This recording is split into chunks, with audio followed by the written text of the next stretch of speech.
Hello guys, for today's vlog, magbabayad na naman tayo ng buwanan nating kuryente.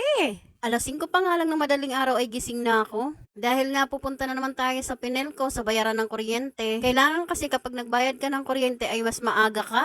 Dahil nga kapag tinanghali ka na ay, Diyos ko, ang haba ng pila. Tingnan namin doon ay may mga nakapila na nga.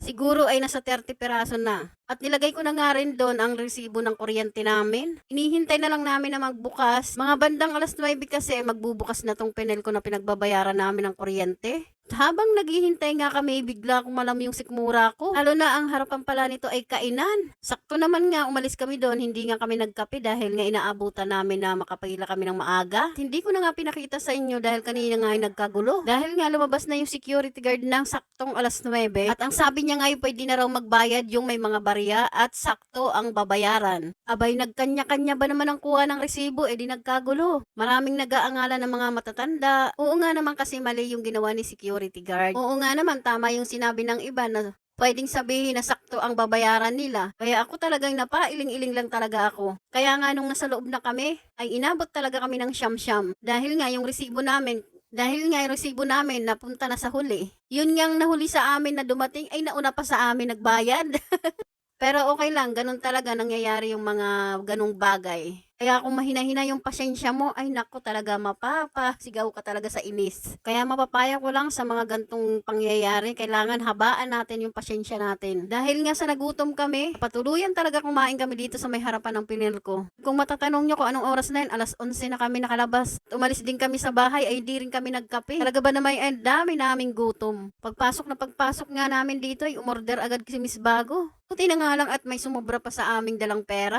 Dahil ngayon dala kong pera ay kalahating milyon lang. Charot lang naman. Sakto lang pambayad ng kuryente. May natira pang 700. Hindi na nga sana kami mag-aalmusal dahil nga nagtitipid din ako. Kaya lang ito si Kasambahay at si Miss Bago ay nagugutom na raw. Kaya wala akong magawa kundi kumain kami. At pagkatapos nga namin mag-almusal ay dumiretso na agad kami sa palengke. Dahil nga nung isang araw ko pa gusto mag-ulam ng gatang tulingan or gatang barilyete. Buti nga nung namimili kami ay sakto naman ay mura-mura siya ngayon. Kabili nga ako ng halagang 300, may ulam na kami.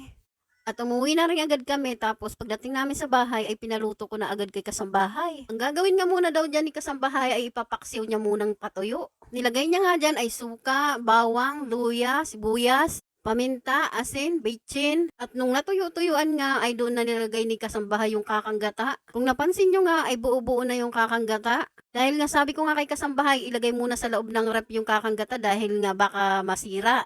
At ito na nga, medyo luto-luto na. Nilagay na nga dyan yung Pechay Bagyo. Bakit nga ba tinawag to na Pechay Bagyo? At ito na nga, konting kulo na lang ay maluluto na to. Gusto ko talaga dyan ay pinatuyuan sa gata. Kapag mga gantong ulam talaga ay mapapakain ka talaga ng marami. At hanggang dito na lang tong bidyong to. Paki-comment kung tiga saan ka para malaman ko kung saan nakarating tong bidyong to. Thank you for watching!